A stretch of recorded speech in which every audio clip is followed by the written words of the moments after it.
30 উপজেলায় জরুরি ভিত্তিতে হামের টিকাদান শুরু হলো। পরিস্থিতি মোকাবেলায় দেশজুড়ে আর কি করবে সরকার?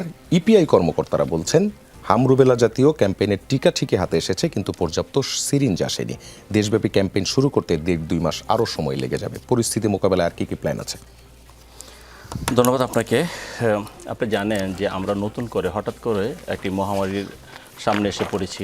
আমরা বিগত দিনে অর্থাৎ এরকম 2020 সনে আমরা যখন দেখেছি যে করোনা আমাদের সামনে এসেছে, আমরা এরকম হাহাকারের মধ্যে পড়েছিলাম। তখন করোনা সবার জন্য এসেছিল, অর্থাৎ বাচ্চা থেকে শুরু করে বৃদ্ধ মানুষ থেকে। এবং করোনার কিন্তু একটি বৈশিষ্ট্য ছিল, করোনা বৃদ্ধদেরকে বেশি আক্রান্ত করতো, যেটা আমরা দেখেছি বা শুনেছি। যদিও আমি ডাক্তার না, বাট আমি সেভাবে শুনেছি।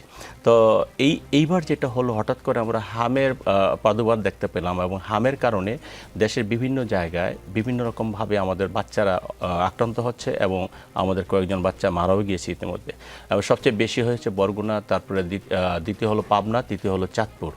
এই সমস্ত জায়গাগুলো গত পরশুদিন থেকে আমরা যখন আমাদের মাননীয় প্রধানমন্ত্রী জনাব তারেক রহমান সাহেব এগুলো নিয়ে কথা বলেছেন, এবং স্বাস্থ্যমন্ত্রীর সাথে আমরা নিজেরা মিটিং করে সেখানে এই হাম তো আমাদের ছোটোবেলা আমারও হয়েছে, আপনারও হয়েছে, সকলের হয়েছে, কিন্তু এইভাবে প্রাণঘাতী হিসাবে কখনো আবির্ভাব হয় নাই। কিন্তু যেহেতু আমাদের একটি নতুন সংস্করণ, এখন এটা কি কারণে হয়েছে বা কেন হচ্ছে এরকম, বাচ্চারা কেন মারা যাচ্ছে, আগে তো এরকম মারা যায়নি। আমরা দেখেছি যে আমরা মা দাদারা নানিরা যখন আমাদের হাম হয়েছে, ঘরের ভিতরে কিছু নিম পাতা এনে রেখেছে, হয়তো 1-2 দিন পরে এটা আস্তে আস্তে কমে গিয়েছে, কিন্তু মৃত্যু হার খুবই কম ছিল। কিন্তু এইবার কেন এই মৃত্যু হারটা বাড়তেছে সেটা আমাদের জানা নেই। পাশাপাশি দেখা গেলো এটা নিয়ে এখন আমাদের পরীক্ষা নিরীক্ষা করলে আমরা হয়তো বুঝতে পারবো, আমাদের ডাক্তার, আমাদের বিশেষজ্ঞ যারা আছে তারা যদি এগুলো নিয়ে চিন্তা ভাবনা করতেছেন ইতিমধ্যে, তখন হয়তো আমরা বুঝতে পারবো যে কারণ মৃত্যু হারটা কেন বাড়তেছে। কারণ এটা তো নতুন না, হামটা তো নতুন না, আমরা জন্ম থেকে শুনেছি, দেখেছি, এবং সেভাবে আমরা চলে এসেছি। তো যাই হোক, সরকার খুব সিরিয়াসলি ব্যাপারটা কনসার্নে নিয়েছে, এবং আমি দেখেছি যে আমাদের মাননীয় প্রধানমন্ত্রী জনাব তারেক রহমান স্বাস্থ্যমন্ত্রীকে সাথে সাথে ডেকেছেন। সংসদেও কথা হয়েছে এটা নিয়ে। সংসদে কিন্তু আমাদের কিছু এমপি মহোদয় তারা বলেছেন যে আমরা এখন লোকাল যে হসপিটালগুলো আছে, আমরা যারা যে এলাকায় আছি সেই এলাকায় যদি আমরা সেই লোকাল হসপিটালগুলো খেয়াল করি, তখন হয়তো আমাদের যে চিকিৎসকরা আছেন তারা হয়তো আর একটু সিরিয়াস থাকবেন, তারা হয়তো এখানে অ্যাটেনশনটা বেশি দিবেন, তাহলে হয়তো আমাদের ঝুঁকির হার, মৃত্যুর হার কমতে পারে। আমরা সবাই সেই কথা বলেছি, এবং আমাদের মাননীয় প্রধানমন্ত্রী সেটাই বলেছেন যে আপনারা যার এলাকায় যে হসপিটালগুলো আছে সেগুলো খোঁজখবর রাখেন, খোঁজখবর রেখে যেখানে যা প্রয়োজন দ্রুত ভিত্তিতে সেটা ব্যবস্থা নেন। তাই আমরা সেভাবে কাজ করে যাচ্ছি। এখন ধরেন আমাদের সচেতনতা বৃদ্ধি করে আমি মনে করি না যে হামকে ঠেকানো যাবে, কিন্তু হাম এটা নির্দিষ্ট কিছু ঔষধ আছে, বা কোন ওষুধটা খেলে কিভাবে দ্রুত, এটা যে আমরা ছোটোবেলা টিকে দিয়েছি, আমরা সেই বিসিজি টিকা আমরা কোন সনে দিয়েছি, সে 78 সনে আমরা বিসিজি টিকা দিয়েছি, আমরা দেখেছি। এখন যে টিকার করোনার সময়, আমি বারবার করোনার কথা আসতেছি, কারণ করোনা মহামারীটা আমাদের অনেক কিছু শিখিয়ে গিয়েছে। করোনার সময় আমরা দেখেছি যে বিভিন্ন দেশ, বিভিন্ন অক্সফোর্ড থেকে শুরু করে সবাই তখন করোনা টিকা বের করার জন্য ব্যস্ত হয়ে গিয়েছিলেন। আমার বাংলাদেশে হয়তো সেই সক্ষমতা আমাদের নেই, কিন্তু সেই সক্ষমতা না থাকলেও আমাদের যতটুকু সক্ষমতা আছে আমরা চেষ্টা করে যাচ্ছি, সরকার চেষ্টা করে যাচ্ছে, আমরা চেষ্টা করে যাব। এবং যারা জাহাঙ্গীর হোসেন, আমি একটু স্পেসিফিক করি, সেটা হচ্ছে এই ধরনের বেলায় যদি আমরা বলি প্রিকশন অ্যান্ড হচ্ছে প্রিভেনশন। প্রিকশনের যে জায়গাটা, সেই জায়গাটাতে আসে টিকার প্রশ্ন, আর প্রিভেনশনের যে জায়গাটা সেটা হচ্ছে আপনি এখন কিভাবে ম্যানেজমেন্ট করছেন।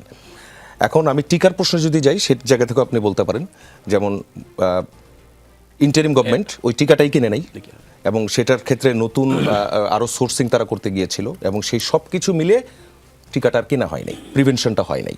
এবার আসেন প্রিকশনটা হয় নাই, এবার আসেন প্রিভেনশনে যেমন রাজশাহী মেডিকেল থেকে আমরা যেটা দেখলাম সেটা হচ্ছে ভেন্টিলেশনটাই ছিল না। অর্থাৎ এমন যে কিছু হতে পারে, আমাদের স্বাস্থ্য ব্যবস্থার জিনিসটা মাথায় কাজ করেনি। এখন গভর্নমেন্ট অনেক ইনিশিয়েটিভ নিচ্ছে, ভেন্টিলেশন চালু করা, এটা সেটা। আর এটা এমন না যে এটা টিকা নেই, এটার ওষুধ নেই, সব কিছু আছে, দরকার শুধু ব্যবস্থাপনাটা। সেই ব্যবস্থাপনায় আপনারা এখন কোন জায়গায় বেশি নজর দিচ্ছেন? দেখুন, এখন একটা ব্যাপার হলো কি, কিছু ব্যাপার আসলে মানে আমরা উদরপিণ্ড বুদুর ঘাড়ে আমরা ফালানোর চেষ্টা করি। হয়তো আমি এখন কথাগুলো বললে সেরকমই মনে হবে।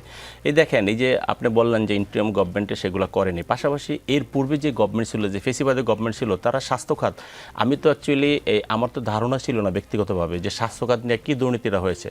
কিন্তু আমরা যখন নিজেরা সেই মিটিংটা করেছি স্বাস্থ্যমন্ত্রী সহ, আমরা যখন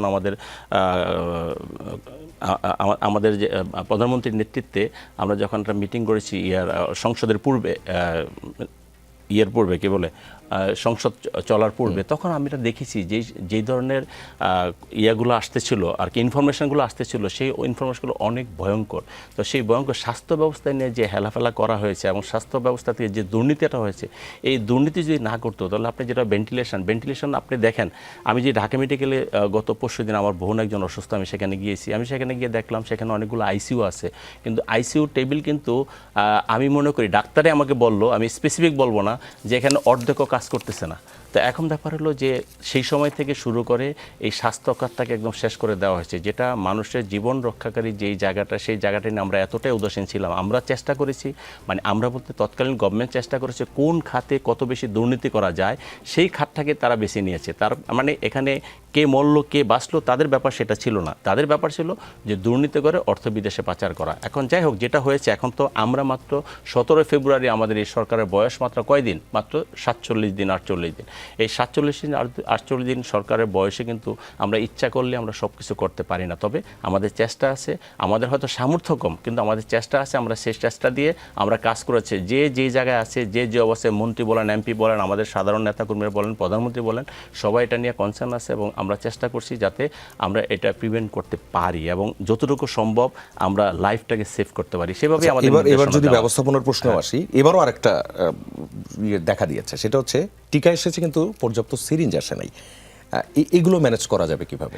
এখন তো এটা একটা ম্যানেজ করার জন্য হয়তো ইমিডিয়েট আমরা যে কাজগুলো হয়তো করতে পারি, হয়তো দেখা গেল আমরা এখন ধরেন এই সমস্ত জিনিসগুলো তো অনেক সময় শিপের জন্য আমাদের বসে থাকতে হয়, কিন্তু আমরা হয়তো দেখা গেলো প্লেনে, যে সমস্ত দেশ থেকে নিকটতম দেশ থেকে ধরেন আপনি সিঙ্গাপুর বা মালয়েশিয়া, এই সমস্ত দেশ থেকে যদি আমরা সিরিঞ্জটা ব্যবস্থা করতে পারি, তাহলে হয়তো আমরা এই বর্তমান যে অবস্থাটা, এই অবস্থাটা আমরা কোনোভাবে ট্যাকেল করতে পারবো। তবে সেটা আমরা, সরকারের সদিচ্ছা আছে, আশা করি সেই সদিচ্ছা দিয়ে সরকার এই কোমলমতি বাচ্চাদেরকে রক্ষা করতে পারবে। এবং আপনারা জানেন আগামী রোববার থেকে 30টা উপজেলা শুরু করবে আমাদের টিকাদান কর্মসূচি।